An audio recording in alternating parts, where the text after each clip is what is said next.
आदर्श नियम विलयन वो होते हैं जो राउट के नियम का पालन करते हैं। अभी देखो अगर यहाँ पे इसकी हम बात की जाए तो यहाँ पे इसका शुद्ध विलायक का वाष्प दाब क्या होता है, P0A। शुद्ध विलेय है, अगर मान लो ये बी विलेय, कोई भी विलेय हो सकता है, कोई भी विलायक हो सकता है। मान लिया हमने, चलो इसको इसी को मान लिया विलेय, बी को मान रहे हैं तो बी ही को मान लेते हैं विलेय, इसको मान लिया हमने क्या, विलायक। ठीक है, अभी इसका वाष्प दाब क्या है, PA है। इसका वाष्प दाब क्या होगा, P0B होगा। इसका होगा P0A और इसका P0B होगा।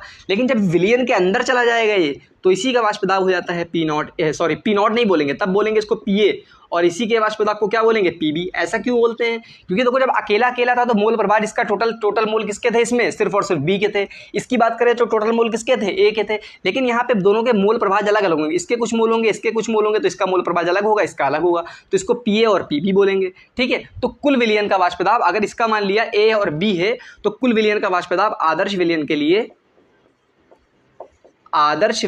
लिए P टोटल जो है वो किसके बराबर होना चाहिए, PA प्लस PB के बराबर होना चाहिए। या इसको बोल सकते हो P बराबर क्या हो सकता है, PA को लिख सकते हो P0A XA, और इसको क्या लिखोगे, P0B XB। ये बात तुम जानते ही हो। शुद्ध विलायक है और का P0A होता है, शुद्ध विलेय का होता है P0B। जब उसको विलयन में मिला देते हो तो PA और PB बोलते हैं। PA बराबर होता है P0A XA, PB बराबर होता है P0B XB।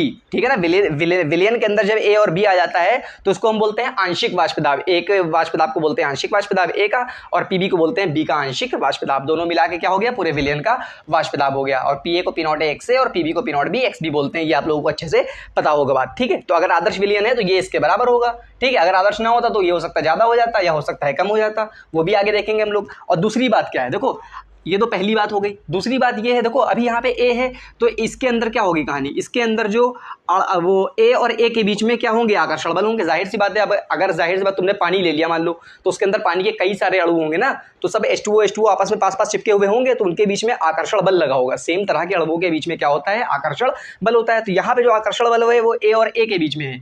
यहाँ पे जो आकर्षण बल है वो किसके किसके बीच में है, B और B के अणुओं के बीच में है। और यहाँ पे जो आकर्षण बल है वो A और B के बीच में है, क्योंकि यहाँ पे A के भी मॉलिक्यूल हैं और B के भी मॉलिक्यूल है। तो जाहिर सी बात है तुमको पता होना चाहिए, जब बंध बनते हैं, जब बॉन्ड टूटते हैं तो एनर्जी देनी पड़ती है। अब जब जब बनते हैं नए तो एनर्जी निकलती है। तो जाहिर सी बात है यहाँ पे हमको जब A और B बनाना है, जब A और B को मिला के A और B बनाना है, तो मतलब ये वाले बॉन्ड तोड़ना पड़ेगा हमको, ये वाला बॉन्ड क्या करना पड़ेगा, तोड़ना पड़ेगा, और ये वाला बॉन्ड क्या करना पड़ेगा, बनाना पड़ेगा। क्या करना पड़ेगा, बनाना पड़ेगा। तो इसका मतलब जो एनर्जी है, जो चीज़ क्या है,